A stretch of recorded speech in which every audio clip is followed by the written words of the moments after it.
सबसे पहले मैं अपने प्रेस के साथियों को आपके माध्यम से पूरे देश और प्रदेशवासियों को मैं रामनवमी की बहुत बहुत बधाई और शुभकामनाएं देता हूं। ऐसा त्योहार, ऐसे दिन जहां से अच्छी शुरुआत होती है। मुझे खुशी है इस बात की कि आज कांग्रेस पार्टी के नेता राहुल गांधी जी और समाजवादी पार्टी की आज हम मिलकर के प्रेस कर रहे हैं। पहले चरण का चुनाव उत्तर प्रदेश का होने जा रहा है और जो पश्चिम से हवा चल रही है वो पूरे के पूरे उत्तर प्रदेश और देश के माहौल को बदलने जा रही है। आज गाजियाबाद में बैठे हैं। इस बार भारतीय जनता पार्टी को गाजियाबाद से लेकर के गाजीपुर तक इंडिया गठबंधन सफाया करने का काम करेगा। आज किसान दुखी है। तमाम जो वादे किए थे, भारतीय जनता पार्टी की हर बात झूठी निकली। उनके वादे झूठे। न किसान की आय दोगुनी हुई, न नौजवान को नौकरी रोजगार मिला, और जो सपने दिखाए थे विकास के वो भी अधूरे हैं। जो इनका नैतिकता का बुलबुला था वो भी टूट गया। इलेक्टोरल बॉन्ड ने इनका बैंड बजा दिया। भारतीय जनता पार्टी सभी भ्रष्टाचारियों का गोदाम बन गई। न केवल भ्रष्टाचारियों को ले रहे हैं, बल्कि भ्रष्टाचारियों ने जो कमाया है उसको भी अपने साथ रख रहे हैं। जहां उत्तर प्रदेश देश का सबसे बड़ा प्रदेश है, डबल इंजन की सरकार में जो दावा करते रहे डबल इंजन, उनकी होर्डिंग देखिए आप कि अब डबल वहां पर नहीं दिखाई देते हैं, अकेले दिखाई दे रहे हैं। इनके प्रत्याशी होर्डिंग से गायब हैं और चुनाव के बाद होर्डिंग पे जो अकेले हैं वो भी गायब हो जाएंगे और सफाया होने जा रहा है। इनका एक ही नारा है, झूठ बोलने का और लूटने का। लूट और झूठ भारतीय जनता पार्टी की पहचान बन गई है। पेपर लीक कितने हुए हैं? एक दो होते तो ठीक था, लेकिन 10 पेपर लीक हुए। और मैंने कई मौकों पर वो बात बताई कि अगर एक परिवार के हम केवल 3 सदस्यों को मान लें, जिस व्यक्ति ने परीक्षा लिखने की तैयारी की, जो परीक्षा नहीं दे पाया पेपर लीक के कारण, और उसके मां बाप को अगर हम जोड़ लें तो ऐसे 60 लाख नौजवान हैं। 60 लाख नौजवानों का भविष्य अंधकार में डाल दिया। और अगर 60 लाख का गुणा करें हम 3 से, 1 करोड़ 80 लाख, और 1 करोड़ 80 लाख को अगर हम डिवाइड कर दें 80 लोकसभाओं से, तो भारतीय जनता पार्टी का 2,25,000 वोट हर लोकसभा में कम हुआ है। इसलिए एक भी वोट बट ना पाए। जहां हमें मतदान करना है वहीं मतदान के दिन हमें सावधान भी रहना है। अगर हम सावधान रह करके मतदान करेंगे और अपने बूथ की चौकीदारी करेंगे तो भारतीय जनता पार्टी का सफाया होगा। आने वाले चुनाव में, ये देश का चुनाव है, देश की जनता बदलाव चाहती है और बदलाव की हवा पश्चिम से उत्तर प्रदेश से चल रही है। और मुझे पूरा उम्मीद है आने वाले समय में इंडिया गठबंधन और नई सरकार देश में दिखाई देगी। शुक्रिया अखिलेश जी। राहुल जी।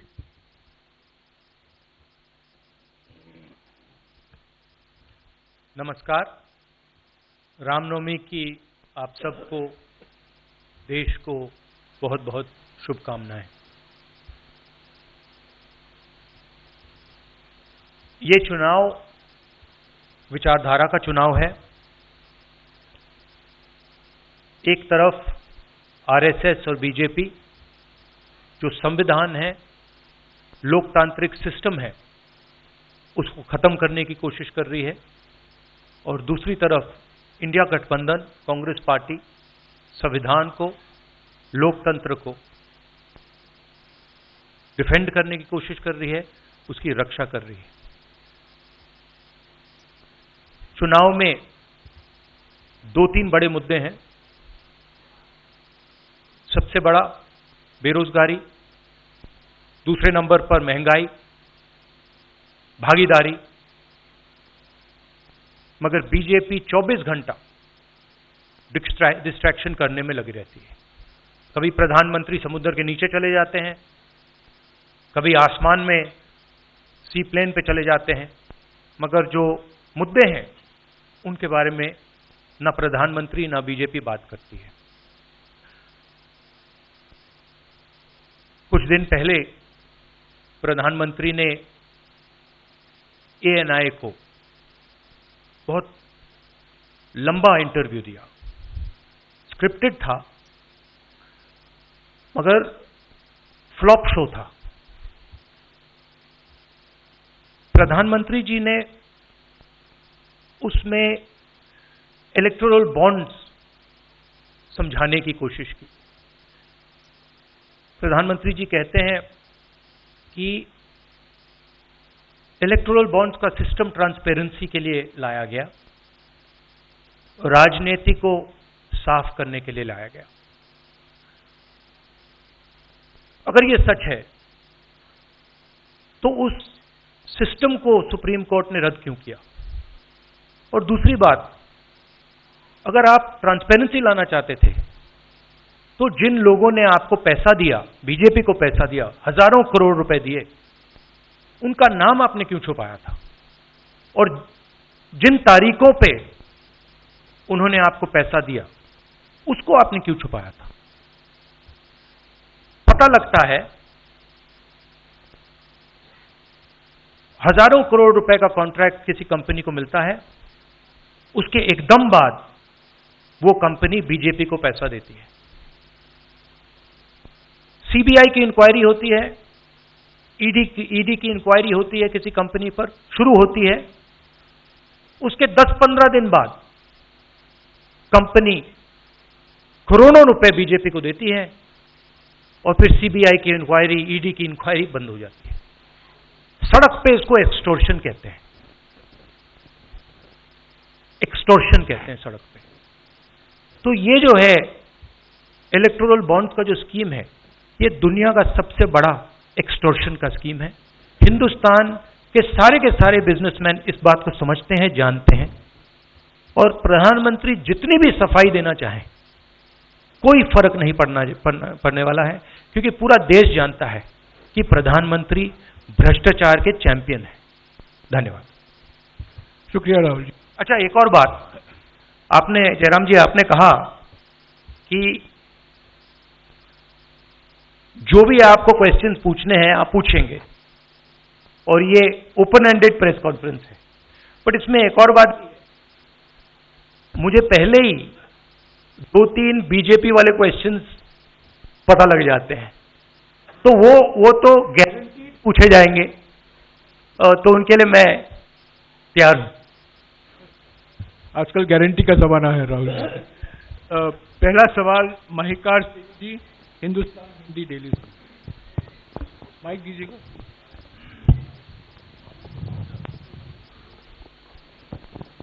राहुल जी, स्वागत है आपका। दोनों नेताओं, जबकि आज प्रचार का पहला चरण समाप्त होने वाला है, आपने मेरे मित्रों को थोड़ा सा कसरत करा दी। वो दिल्ली से यहाँ आए हैं, आपने गाजियाबाद में ही क्यों पीसी की? यूपी और दिल्ली छोड़ के गाजियाबाद में पीसी हो रही है। दूसरा सवाल ये है राहुल जी से कि लोग तो गुजरात छोड़कर पीएम बनने के लिए बनारस आते हैं, आप बाय नाइट चले गए, तो क्या अमेठी या रायबरेली से आप लड़ेंगे? ये बीजेपी वाला क्वेश्चन है, ये पत्रकार का सवाल। पहले opening ball BJP question. Very good, शाबाश। देखिए, अमेठी की बात कांग्रेस का डिसीजन है, जो भी मुझे ऑर्डर मिलेगा मैं वो करूंगा। सीईसी मीटिंग, हमारी पार्टी में सीईसी मीटिंग्स में ये डिसीजन लिए जाते हैं। बट पहला बीजेपी का question, good question, thank you. Amar Ujala से निशा, आप थोड़ा शांत हो जाइए यहाँ प्लीज। बहुत बहुत स्वागत है। मेरा सवाल आपसे ये है कि यूपी में न केवल यूपी में बल्कि पूरे देश में इस बार कांग्रेस ने अपने बहुत कम प्रत्याशी 268 अभी तक सामने आए हैं और यूपी में तो 80 सीटों के मुकाबले केवल 17 सीट हैं। ऐसा क्यों? क्या ऐसा मान के चल रही है कांग्रेस कि आप कमजोर चल रहे हैं या यूपी में कमजोर है कांग्रेस, इसलिए सपा या आपके गठबंधन बाकी सहयोगी पार्टी सीट नहीं देना चाह रही है? नहीं, हमने डिसीजन लिया है कि इंडिया गठबंधन चुनाव लड़ेगा और हमने सीट शेयरिंग की है और ओपन माइंडेड तरीके से दिल खोल के हमने सीट शेयरिंग की है। हम चाहते हैं कि थोड़ी सी हम फ्लेक्सिबिलिटी दिखाएं और ओपन माइंडेड तरीके से हम चुनाव लड़ें, इसीलिए हमने स्पेस अपने पार्टनर्स को दी है, पर इसका कोई कमजोरी का मतलब नहीं है। पीटीआई से अनवर। राहुल जी, मेरा सवाल आपसे है कि पिछले बार जो आप दोनों लोगों का गठबंधन था वो सफल नहीं हो सका उत्तर प्रदेश में। एक बार फिर आप लोग साथ आए हैं और प्रधानमंत्री ने पिछले दिनों कहा कि ये दो लड़कों की फ्लॉप फिल्म है जो इस बार भी फ्लॉप होगी। तो आगे आप क्या उम्मीद कर रहे हैं इस गठबंधन से? उत्तर प्रदेश में कितनी सफलता मिलेगी और कितनी सीटों की उम्मीद है इस बार आप लोगों को? देखिए, मैं सीट्स का प्रेडिक्शन तो नहीं करता हूं, जनरल बात कह सकता हूं कि बीजेपी को मुझे लग रहा था 15-20 दिन पहले कि 180 से 180 तक जाएंगे, अब मुझे लग रहा है 150 तक जाएंगे। हर स्टेट में हमें रिपोर्ट मिल रही है कि हमारा चुनाव इंप्रूव कर रहा है और अंडर करंट है। जहां तक गठबंधन की बात है, यूपी गठबंधन की बात है, बड़ा पावरफुल गठबंधन है और बहुत अच्छा परफॉर्मेंस होगा हमारा उत्तर प्रदेश में। दैनिक जागरण से आदित्य त्रिपाठी। आप दोनों का बहुत बहुत स्वागत है। मेरा प्रश्न यह है कि उत्तर प्रदेश में एनडीए गठबंधन रोकने के लिए आपकी क्या रणनीति है? सॉरी, क्या? उत्तर प्रदेश में एनडीए गठबंधन को रोकने के लिए आपकी क्या रणनीति है, आप दोनों लोगों की?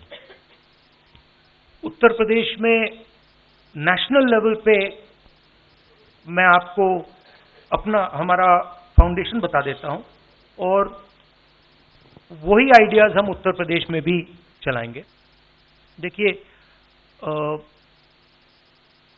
पिछले 10 सालों में नरेंद्र मोदी जी ने नोटबंदी करके, गलत जीएसटी लागू करके और जो बड़े बड़े अरबपति हैं, अदानी जी हैं, उनका पूरा सपोर्ट करके जो रोजगार पैदा करने का सिस्टम था उसको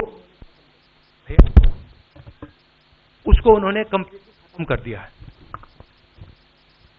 तो सबसे पहला काम जो रोजगार हिंदुस्तान के युवाओं को मिलना चाहिए उसको एक बार फिर स्ट्रेंथन करने का है। उसके लिए हमने अपने मैनिफेस्टो में 2-3 आइडियाज दिए हैं। एक आइडिया रेवोल्यूशनरी आइडिया है, राइट टू अप्रेंटिसशिप। तो जो अमीर घर के बच्चे होते हैं वो अप्रेंटिसशिप करते हैं, ट्रेनिंग मिलती है, पेड ट्रेनिंग होती है। तो हमने डिसाइड किया है कि हिंदुस्तान के उत्तर प्रदेश के सब ग्रेजुएट्स को, डिप्लोमा होल्डर्स को हम अप्रेंटिसशिप का अधिकार देंगे। जो भी अप्रेंटिसशिप करना चाहेगा उसको प्राइवेट सेक्टर में, पब्लिक सेक्टर में, सरकार में अधिकार मिलेगा, अप्रेंटिसशिप का अधिकार मिलेगा, ट्रेनिंग होगी और 1 लाख रुपए साल का, 8,500 रुपए महीने का उस युवा के बैंक अकाउंट में हम डालेंगे। और ये करोड़ों युवाओं के लिए हम अधिकार दे रहे हैं। इससे एक ट्रेन्ड मैन पावर तैयार होगा, प्राइवेट कंपनीज को भी इसका फायदा होगा, सरकार को भी इसका फायदा होगा, और एक प्रकार से युवाओं के लिए ये एक जॉब मार्केट में एंट्री का सिस्टम हो जाएगा। दूसरी चीज 30 लाख सरकारी रोजगार हैं जो नरेंद्र मोदी भर नहीं रहे हैं, वो वैकेंसीज हम युवाओं को देने जा रहे हैं। पेपर लीक की बात हुई है, उसके लिए हम कानून बनाएंगे, उसको हम खत्म कर देंगे। तो ये बात हुई युवाओं की। एक और हमारा आइडिया, क्रांतिकारी आइडिया, और ये उत्तर प्रदेश की महिलाओं को बहुत फायदा मिलेगा इससे। हर गरीब परिवार की हम लिस्ट बनाएंगे और हर गरीब परिवार में से हम एक महिला को चुनेंगे और उसके बैंक अकाउंट में महीने के 8,500 रुपए, साल के 1 लाख रुपए सरकार हर महीने बैंक अकाउंट में डालने जा रही है। किसानों की बात, किसान सिर्फ 2 चीजें मांग रहा है। नरेंद्र मोदी से 10 साल मांगा, हमें सही दाम दिलवा दीजिए, और जैसे आपने 16 लाख करोड़ रुपए, मतलब 24 साल का मनरेगा आपने अदानी जैसे लोगों का माफ किया, वैसा ही आप हमारा भी माफ कर दीजिए। और नरेंद्र मोदी मना करते हैं, उन पर फायरिंग करवा देते हैं, उनको डरा देते हैं। तो हमने लीगल एमएसपी का निर्णय ले लिया है।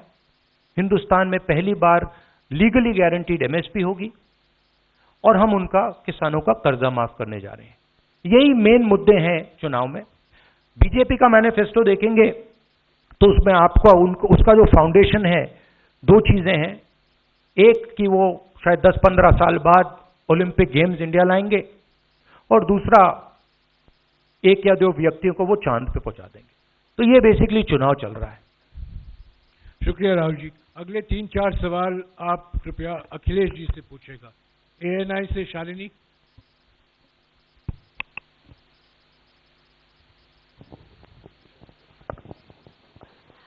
पहला सवाल राहुल जी से है। अखिलेश जी से पूछेगा प्लीज। उन्होंने कृपया लगा दिया, इसलिए अब हमसे पूछिए। दोनों से पूछूंगी सर। पहला सवाल राहुल जी से है, जैसे कि पीएम ने कहा है कि मैं देश बचा रहा हूं, लेकिन इंडिया अलायंस जो है वो परिवार बचा रहा है, इस पर क्या कहेंगे सर? और जो दूसरा सवाल, सेकंड बीजेपी क्वेश्चन। सर दूसरा जो सवाल है मेरा वो ये है, और उन्होंने कहा एएनआई को जब इंटरव्यू दिया उसमें बोला कि ऐसा कौन सा जादू है कि एक झटके में गरीबी मिटा सकते हैं। मैं जानना चाहता हूँ ऐसा कौन सा जादू है कि एक झटके में गरीबी मिटाई जा सकती है।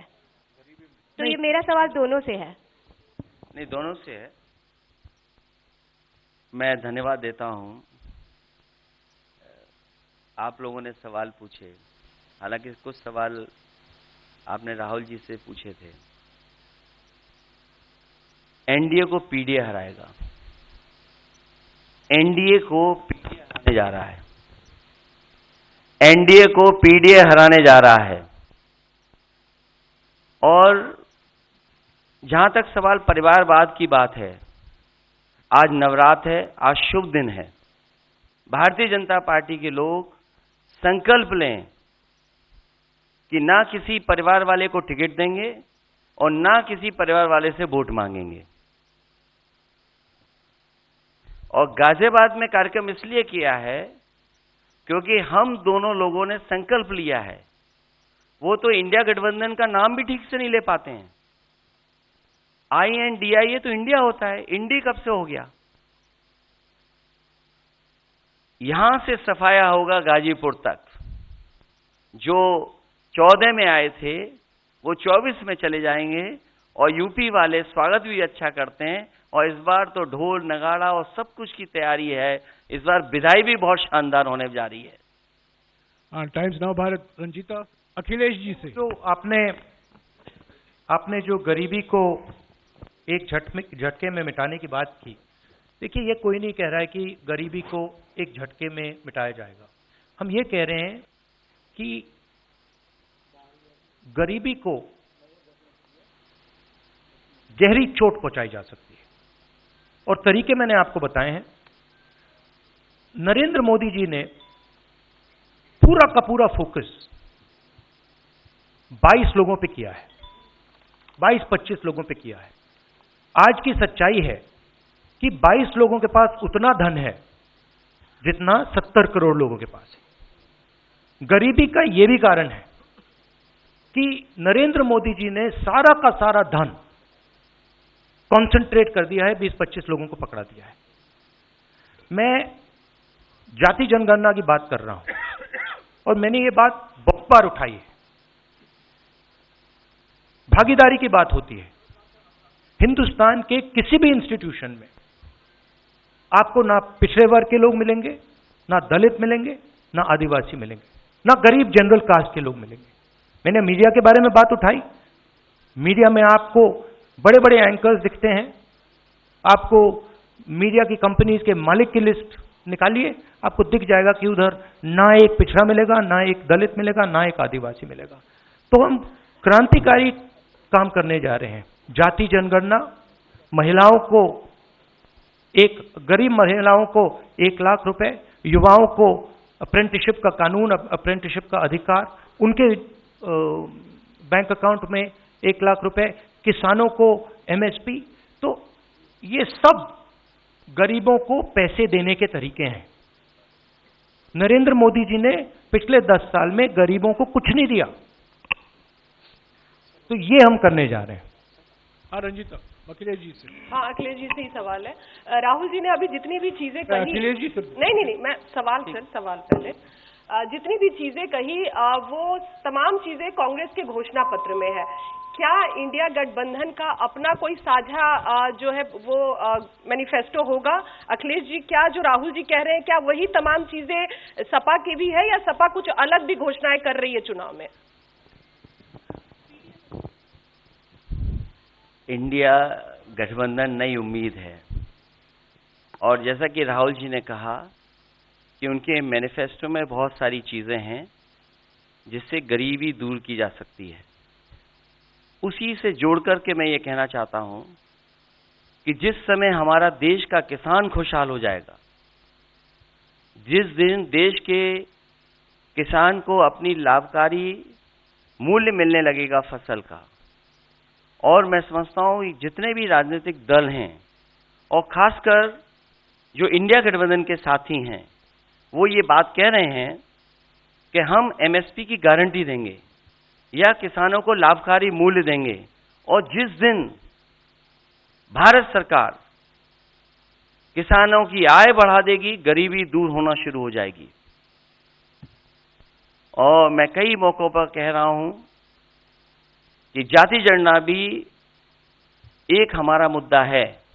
बिना सामाजिक न्याय के, बिना जाति की गैर बराबरी खत्म किए हुए हम अपने समाज को आगे नहीं बढ़ा सकते। और जैसा राहुल जी ने कहा कि खुशहाली के लिए जाति गणना जरूरी है, तो जाति गणना, सामाजिक न्याय और पीढ़ी की लड़ाई को लेकर के हम चलेंगे। उससे गरीबी भी दूर होगी और मान सम्मान भी मिलेगा। विक्रांत, एक चीज और देखिए, ये जो हमारा मैनिफेस्टो है, ये जरूर कांग्रेस पार्टी का मैनिफेस्टो है, मगर इसमें जो आइडियाज हैं वो इंडिया गठबंधन उनकी आइडियोलॉजी के आइडियाज हैं। और अगर समाजवादी पार्टी का कोई सजेशन हो या किसी और भी इंडिया गठबंधन की पार्टी का सजेशन हो, उसको हम सब ऑन बोर्ड करेंगे। तो हमारा मतलब जॉइंटली काम होता है। हम बातचीत करके, कंसल्ट करके काम करते हैं और फ्लेक्सिबिलिटी दिखाते हैं। और हम लोग G20 की तरह नहीं है, केवल 2 का चलता हो, बाकी सब 0 हो। अखिलेश जी समझने में वक्त लगेगा। अखिलेश जी, G20। अखिलेश जी, एक मिनट अखिलेश जी, अखिलेश जी को बुलाया है।